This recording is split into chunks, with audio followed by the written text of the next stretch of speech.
नमस्कार, बहुत स्वागत है आपका। मैं हूं आपके साथ सुमित शर्मा। कोरबा से बड़ी खबर है। कोरबा में न्यूज 18 की खबर का सबसे बड़ा असर हुआ है। सरकारी मेडिकल कॉलेज अस्पताल में मारपीट हुई है। सुरक्षा कर्मियों ने एक एजेंट की जमकर पिटाई कर दी। निजी हॉस्पिटल के एजेंट की यह पिटाई है। एजेंट पर अस्पताल में भर्ती मरीजों को बरगलाने का आरोप है। ये एजेंट मरीजों को बरगलाकर बहला फुसलाकर प्राइवेट हॉस्पिटल ले जाते हैं। ये आरोप लगते हैं एजेंटों पर। अपने साथ निजी अस्पताल ले जाने पहुंचा था एजेंट एक मरीज को, तभी सुरक्षा कर्मियों ने देख लिया, पकड़ लिया, जमकर पीट दिया। जानकारी मिलने पर मौके पर पहुंचे सुरक्षा कर्मियों ने एजेंट की जमकर पिटाई कर दी। न्यूज 18 पर प्रमुखता से खबर दिखाए जाने के बाद अस्पताल प्रबंधन ने एजेंट पर प्रतिबंध लगाने की सूचना जारी की थी। मतलब बाहरी लोगों को हॉस्पिटल में एंट्री नहीं मिलेगी। नोटिस के बाद भी अस्पताल में एजेंट पहुंच गया। ये एक लापरवाही जरूर हो सकती है। तस्वीरें निकलकर सामने आई हैं। आप देख सकते हैं कुछ सुरक्षा कर्मी किस तरीके से एजेंट को पीट रहे हैं। न्यूज 18 ने ऐसी ही खबरों को बड़ी ही प्रमुखता से दिखाया था कि जो एजेंट होते हैं निजी हॉस्पिटल के, प्राइवेट हॉस्पिटल के, वो एजेंट सरकारी अस्पताल जाते हैं, मरीजों को, उनके परिजनों को बरगलाते हैं, बहला फुसलाकर प्राइवेट हॉस्पिटल में भर्ती करवाते हैं ये एजेंट। खबर दिखाए जाने के बाद हॉस्पिटल मैनेजमेंट ने बाहरी लोगों की एंट्री पर बैन लगा दी थी हॉस्पिटल में कि बाहरी लोगों को प्रवेश नहीं दिया जाएगा, लेकिन फिर भी एक एजेंट पहुंच गया।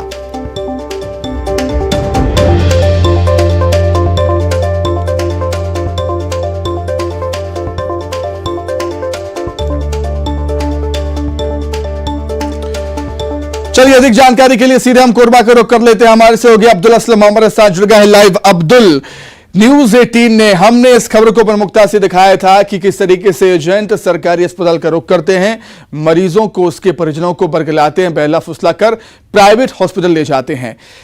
एक आदेश जारी हुआ था अस्पताल की तरफ से कि बाहरी व्यक्ति पर बैन होगा। उसके बाद भी एजेंट का वहां पर पहुंच जाना यह कहीं ना कहीं सवाल खड़े करता है। अब्दुल ये निश्चित तौर पर आपने बिल्कुल ठीक कहा। जिस तरीके से न्यूज़ 18 ने प्रमुखता से इस खबर को दिखाया था, मेडिकल कॉलेज अस्पताल में एजेंट किस तरीके से पहुंचते हैं और मरीजों को किस तरीके से बरगलाते हैं, और इस पूरे मामले को लेकर जब न्यूज़ 18 ने प्रमुखता से खबर दिखाए जाने के बाद प्रशासन जो है, अस्पताल प्रबंधन है, डीन ने इसमें प्रतिबंध लगाया था और नोटिस चस्पा किया गया था। और बावजूद इसके उसके बाद भी निजी अस्पताल के जो एजेंट है वो अस्पताल पहुँच रहे हैं। और यही घटनाक्रम जो सामने आया कि जब एक निजी अस्पताल का एजेंट पहुंचा और मरीजों को बरगलाने की कोशिश कर रहा था, तो इसकी जानकारी सुरक्षा कर्मियों को लगी और उसने उसकी जमकर खबर ली और धुनाई कर दी इस पूरे मामले को लेकर। ठीक है अब्दुल, बहुत धन्यवाद आपका जुड़ने के लिए, तमाम बातचीत के लिए आपका बहुत शुक्रिया। आगे बढ़ेंगे। जांजगीर चांपा से बड़ी खबर है। यहां पर जहरीली शराब से 3 लोगों की मौत का मामला है। पुलिस ने आरोपी को गिरफ्तार कर दिया।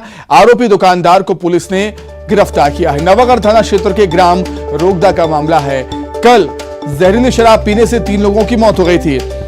इसमें एक सेना का जवान, एक किसान और एक मजदूर भी शामिल था जिनकी मौत हुई। आरोपी की दुकान से मृतकों ने शराब खरीदी थी और इसी शराब को पीने के बाद 3 लोगों की जान चली गई थी, जिसमें से एक सेना के जवान, एक मजदूर और एक किसान थे।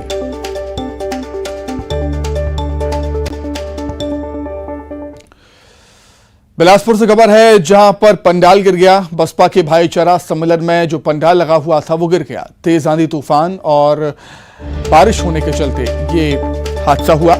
पंडाल गिरने से वहां पर भगदड़ मच गई। बच्चे, बुजुर्ग, महिलाओं को चोटें भी आई हैं। हालांकि बाल बाल बच गए हैं छत्तीसगढ़ बसपा प्रभारी, और वहीं पर राज्यसभा सांसद रामजी गौतम भी बाल बाल बचे। अचानक आंधी तूफान बारिश होने से पंडाल गिर गया। कार्यक्रम में बड़ी संख्या में ग्रामीण और कार्यकर्ता मौजूद थे। बेलतरा के पौसरा में आयोजित था भाईचारा सम्मेलन।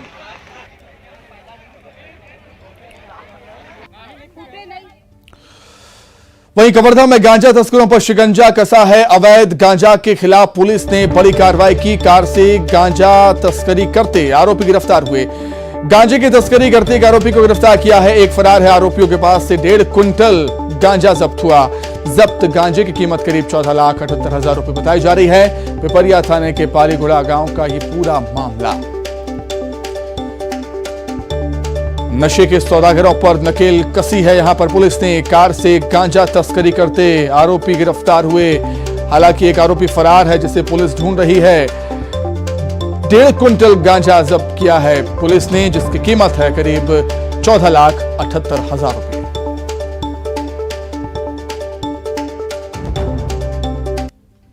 हुलिया के आधार पर वो गाड़ी को रोक करके चेक किया गया। जब चेक किया गया तो उसके जो चालक है, जो सुरेश पिता विजय रात्रि 34 साल, इसके द्वारा अपने मारुति इको वैन में पैकेट में बना करके गांजा रखा हुआ था। कुल वजनी गांजा लगभग एक क्विंटल 47 किलो 800 ग्राम गांजा बरामद हुआ है और इसके साथ में साथ इसके वाहन जो मारुति इको है उसको बरामद किया गया है। चलिए बात करेंगे कुछ सियासी खबरों की। छत्तीसगढ़ विधानसभा चुनाव की तैयारियों को लेकर बीजेपी और कांग्रेस ने कमर कस दी है। दोनों पार्टियों ने चुनावी रणनीति बनाना शुरू कर दिया। इसी कड़ी में आज कांग्रेस और बीजेपी ने बैठक की, जहां सीएम हाउस में कांग्रेस प्रभारी कुमारी शैलजा ने मंत्रियों के साथ बैठक की और चुनावी रणनीतियों पर चर्चा की। बैठक में 21 मई को पाटन में भरोसे का सम्मेलन का आयोजन होगा और 26 मई से संभागीय कार्यकर्ता सम्मेलन की शुरुआत भी होनी है।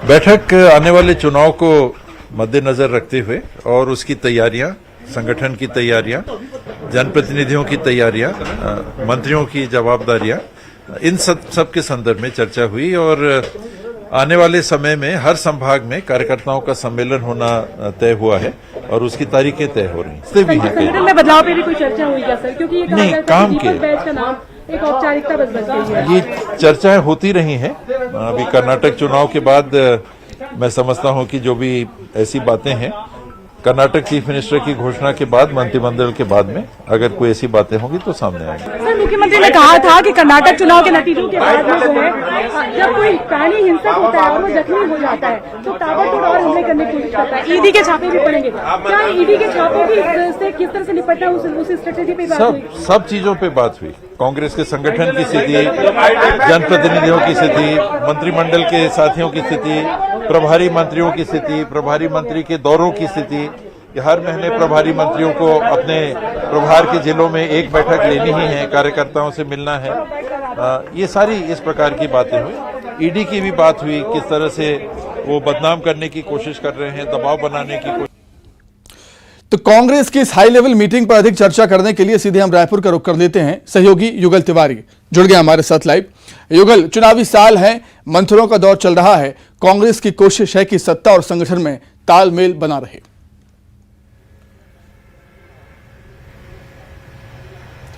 देखिए सुमित, आज अगर हम कहें राजनीतिक गलियारों में काफी हलचल रही और सरगर्मी तेज रही। एक तरफ बीजेपी कार्य समिति की बैठक हुई, गोपनीय बैठक हुई, प्रदेश भर के बीजेपी के बड़े पदाधिकारी हैं वो तमाम मौजूद थे, सरकार को घेरने की रणनीति बनी। तो दूसरी ओर कांग्रेस की ओर से एक आपातकालीन आवश्यक, जो अति आवश्यक बैठक है वो आज सीएम हाउस में आहूत की गई। उस बैठक को लेकर के हालांकि कांग्रेस के मंत्री पदाधिकारियों को पहले से पता था, लेकिन आम चर्चा को, आम लोगों को इसकी जानकारी नहीं थी, इसलिए कौतूहल का विषय ये बना रहा और अभी तक लोगों में क्यूरियोसिटी रही कि आखिर इस तरह से आपातकालीन बैठक क्यों की गई है, क्या वजह रही है। लेकिन अभी जो बैठक के बाद जो बातें जो सामने आई हैं तो ये है कि 21 तारीख को पाटन में भरोसे का सम्मेलन कांग्रेस करने जा रही है। इसके अलावा संभाग स्तरीय पर भी कांग्रेस सम्मेलन करेंगी। मतलब यही है कि कांग्रेस ने भी पूरी तरह से चुनाव में उतरने के लिए कमर कसी हुई है और जिस तरह से कर्नाटक में बेहतर परिणाम आए हैं, कांग्रेस के पक्ष में परिणाम आए हैं, उसके बाद कांग्रेसियों में काफी उत्साह है, उत्साह का संचार हुआ है। तो उसे ध्यान में रखते हुए तमाम तरह के संगठनात्मक, इसके अलावा दलगत जो है उसे लेकर के भी जो है जो चर्चा है वो हुई है। मंत्रियों से रायशुमारी की गई है। छत्तीसगढ़ के प्रभारी कुमारी शैलजा यहां पर आई थी, वो भी घंटों मंथन चला, विचार विमर्श हुआ। उसके बाद तमाम जो शासन की योजनाएं हैं उसका फीडबैक भी लिया गया तो ये कहा जा सकता है कि अब कांग्रेस भी पूरी तरह से इस जो है चुनाव को लेकर के काफी सक्रिय है, काफी गंभीर नजर आ रही है। लेकिन इस तमाम चीजों के बीच अगर हम बात करें कि अब जो कुमारी सलजा है वो मीडिया से दूरी बनाई रखी, इसके अलावा अन्य जो पदाधिकारी हैं, जो जवाबदार जो कांग्रेस के बड़े लीडर हैं, उन्होंने भी मीडिया से दूरी बनाई रखी। तो एक तरह से जो मन में लोगों के मन में कौतूहल जरूर है, जानने की जिज्ञासा जरूर है कि आखिर क्या वजह रही है कि 23 की दौड़ के लिए छत्तीसगढ़ में बैठकों का दौर लगातार जारी। बहुत धन्यवाद जुड़ने के लिए, तमाम बातचीत के लिए। तो हम कह रहे हैं कि छत्तीसगढ़ में इस समय बैठकों का दौर चल रहा है। कांग्रेस की बड़ी बैठक हुई और इसी कड़ी में राजधानी रायपुर के कुशाभाऊ ठाकरे परिसर में आज बीजेपी कार्य समिति की एक बड़ी बैठक आयोजित हुई थी, जिसमें प्रदेश की कांग्रेस सरकार के खिलाफ एक निंदा प्रस्ताव पारित किया गया। बैठक में कहा गया कि बीजेपी जो आरोप लगा रही थी वो आज सही साबित हो रहा है। ईडी ने जिन लोगों की गिरफ्तारी की है उनकी जमानत नहीं हो रही है। आज भारतीय जनता पार्टी प्रदेश कार्य समिति की बैठक में पार्टी के प्रदेश अध्यक्ष माननीय अरुण साहू जी ने सभी कार्यकर्ताओं से आह्वान किया है भारतीय जनता पार्टी की सरकार बनाने के लिए भूपेश सरकार के खिलाफ एक निंदा प्रस्ताव करते हुए भूपेश से इस्तीफे की मांग की है। और अब यह स्पष्ट हो चुका है कि हम जो आरोप लगाते थे वो आरोप प्रमाण सहित ईडी ने पकड़े हैं। और जिसका सबसे बड़ा प्रमाण यह है कि पिछले 6 महीने से ईडी ने जिनकी गिरफ्तारी की है, चाहे वो आईएएस हो, चाहे वो राजनेता हो, चाहे लाइजनर हो, किसी की भी जमानत नहीं हुई है। आगे बढ़ते हैं। प्रदेश में पहली बार होगा रामायण महोत्सव। रायगढ़ में राष्ट्रीय रामायण महोत्सव का आयोजन किया जाएगा और छत्तीसगढ़ में पहली बार होने जा रहा है। 1 से 3 जून तक रामलीला मैदान में यह आयोजन होगा। छत्तीसगढ़ में पहली बार राष्ट्रीय रामायण महोत्सव का आयोजन होने जा रहा है। देश और विदेश के कलाकार इसमें शामिल होंगे। प्रतियोगिता आयोजित होगी। अरण्यकांड पर केंद्रित प्रसंगों की विशेष प्रस्तुति होगी। केलो आरती, सामूहिक हनुमान चालीसा का पाठ भी होगा।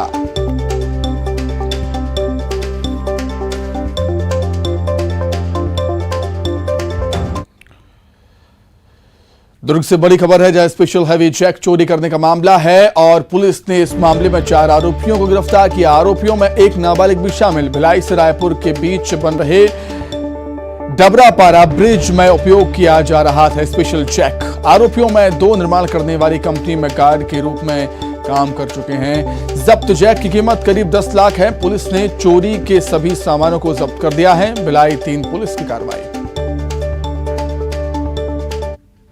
4 हाइड्रोलिक जैक, जिसकी हर जैक की कीमत 2.5 लाख रुपए थी, 4 चोरों द्वारा 2 दिन पहले रात में 2:30 बजे चोरी की गई, जिसमें एक नाबालिग शामिल था। शामिल चोरों में 2 लोग पहले भी यहाँ गार्ड के रूप में काम कर चुके थे। हर जैक का वजन 90 किलो था। इस 360 किलो के जैक को इन्होंने घर में छिपाया हुआ था और ग्राहक बेचने के लिए ढूंढ रहे थे। दुर्ग पुलिस ने सटीक सूचना के आधार पर जैक को भी रिकवर किया है और चोरों को भी पकड़ा है। बड़ौदा बाजार से खबर है, जहां गिरौधी पुलिस को बड़ी कामयाबी मिली है। लॉटरी लगाने के नाम पर ठगी का मामला और एक अंतर्राज्यीय ठग को पुलिस ने गिरफ्तार कर लिया। फोन पर लॉटरी लगाने का ये झांसा देता था, खुद को बताता था क्राइम ब्रांच का ऑफिसर। अलग अलग बैंक खातों में 1 लाख से अधिक की ठगी की है इसने। आरोपी को मध्य प्रदेश के शहडोल से गिरफ्तार किया गया है।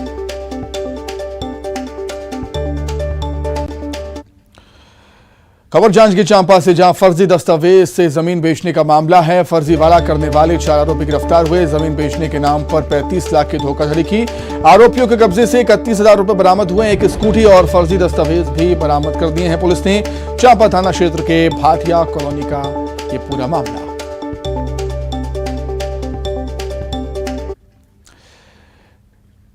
गरियाबंद से बड़ी खबर, जहां कृषि मंडी राजिम की बड़ी कार्रवाई देखने को मिली। अवैध धान परिवहन करते 3 ट्रक जब्त हुए। बिना अवैध दस्तावेज के ये धान परिवहन कर रहे थे।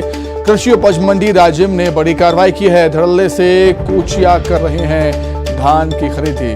राजस्व और मंडी टैक्स को नुकसान पहुंचा रहे हैं। फसल की कटाई जोरों पर है। इसी के साथ जो बिचौलिया हैं वो भी सक्रिय हो गए हैं और अभी तरीके से धान खरीदी परिवहन का जो खेल है वो चल रहा है। लेकिन राजिम कृषि उपज मंडी द्वारा एक बड़ी कार्रवाई करते हुए 3 ट्रकों को पकड़ा गया है और ये देखिए तीनों ट्रक यहाँ पर मौजूद है। फिलहाल इनके पास कोई दस्तावेज मौजूद नहीं है ऐसा बताया जा रहा है और इसको लेकर मंडी जो है पूरी जांच कर रही है। तमाम जो ड्राइवर है उनसे पूछताछ कर रही है कि इनके पास क्या वैध दस्तावेज है जिसके बदौलत ये परिवहन कर रहे थे, क्योंकि लगातार जो बिचौलिया हैं वो किसानों के बीच पहुंच रहे हैं और किसी भी दाम में खरीद कर किसानों से धान खरीद रहे हैं। ऐसे में जो राजस्व से बड़ा नुकसान होते नजर आ रहा है, मंडी को बड़ा नुकसान होते नजर आ रहा है। इसी को देखते हुए राजिम कृषि उपज मंडी ने एक कार्रवाई की और इस कार्रवाई के तहत 3 ट्रकों को फिलहाल पकड़ा गया है और इसको लेकर पूछताछ जारी है। पूछताछ के बाद क्या कुछ निकल कर सामने आता है इस पर नजर बनाकर रखेंगे। फिलहाल ये मंडी विभाग की एक बड़ी कार्रवाई के तौर पर माना जा रहा है। न्यूज़ 18 के लिए राजिम गरियाबंद से शेख इमरान। वहीं भिलाई निगम ने बड़ा फैसला लिया है। पानी की चोरी रोकने के लिए फैसला लिया गया है। पानी सप्लाई के दौरान 1 घंटे बिजली गुल रहेगी। कई क्षेत्रों में पानी नहीं मिलने की शिकायतों के बाद फैसला लिया गया। निगम प्रशासन ने लोगों से अपील की थी। अपील का असर नहीं होने पर यह निर्णय लिया गया है। यह बड़ा फैसला लिया गया है। बस्तर में अब नक्सली पुलिस की गोली से कम बल्कि दवा की कमी से ज्यादा मर रहे हैं। नक्सलियों की सप्लाई चेन टूटने से नक्सलियों के पास जीवन रक्षक दवाएं नहीं पहुंच पा रही। दवा के बगैर कई बड़े नक्सलियों की मौत हो गई है। पुलिस का दावा है कि सप्लाई लाइन टूटने के चलते नक्सलियों के सामने ऐसे हालात बने हैं। हाल ही में नक्सलियों की हथियार फैक्ट्री के इंचार्ज बसंत की मौत इलाज के अभाव से हो गई थी। इस बात की जानकारी खुद नक्सलियों ने प्रेस नोट जारी कर दी। नक्सलियों की central committee member Ramanna, Haribhushan, Ramakrishna के अलावा सीनियर कैडर शोभ राय और गंगा मेडिकल सप्लाई के अभाव में जान गंवा चुके हैं। नक्सल मामलों के जानकार मानते हैं, उनकी माने तो आम लोगों की अपेक्षा उनका जीवन ज्यादा कठिन होता है। सप्लाई लाइन पूरी तरह से टूट चुकी है, इस बात पर तो संदेह है क्योंकि हाल ही में अरनपुर में कैंप के पास नक्सलियों ने ब्लास्ट किया था। वहीं बस्तर आईजीपी सुंदरराज दावा कर रहे हैं कि संभाग में 62 से अधिक नए कैंप स्थापित होने से नक्सलियों का सप्लाई लाइन टूट रहा है। लगातार जो चेन है वो टूट रही है और दवा के अभाव में नक्सलियों का इलाज नहीं हो पा रहा। गंभीर बीमारी के चलते बड़े नक्सलियों की मौत हो रही है लगातार। नक्सलियों के लिए आम लोगों की अपेक्षा ज़्यादा कठिन होती है। रही बात सप्लाई लाइन की, तो मुझे नहीं लगता कि पुलिस ने सप्लाई लाइन तोड़ी है, क्योंकि जिस प्रकार से नक्सलियों की गतिविधियां अभी लगातार बढ़ रही हैं और पहले ये कहा जाता था कि कैंप की वजह से नक्सली दूर दूर छिटक रहे हैं, पर 1-2 घटनाएं अभी ऐसी हुई हैं। अरनपुर की घटना जो कि थाने के नज़दीक नक्सलियों ने ब्लास्ट किया है और कहीं ना कहीं ये चीज़ें ये बताती हैं कि नक्सलियों की स्थिति उतनी बुरी नहीं है जितना हम उसको लेकर के अपना एक परसेप्शन बना रहे हैं। और सप्लाई लाइन की बात है तो देखिए, पुलिस और इंटेलिजेंस नेटवर्क जो है वो लगातार इस दिशा में काम कर रहा है, पर मुझे लगता है कि अभी और काम करने की ज़रूरत है। जिस तरीके से विगत 3-4 वर्षों में बस्तर संभाग के अंतर्गत 62 से अधिक नवीन सुरक्षा कैंप प्रारंभ किए गए थे, उस कारण से महोदयों का जो सप्लाई नेटवर्क काफ़ी हद तक प्रभावित हुआ है। जो पूर्व में भी सीपीएम महोदय संगठन का central committee members Ramanna, Haribhushan, Ramakrishna एवं सीनियर कैडर्स जैसा शोभ राय और गंगा का भी जो मेडिकल सप्लाई का अभाव में उनका मृत्यु हुआ। अभी हाल फिलहाल में बटालियन नंबर 1 का जो टेक्निकल टीम का प्रभारी है बसंत, उनका भी मेडिसिन सप्लाई के अभाव में उनका भी दक्षिण बस्तर इलाका में मृत्यु हुआ। आइए अब देख लेते हैं 25 सेकंड में खबरें।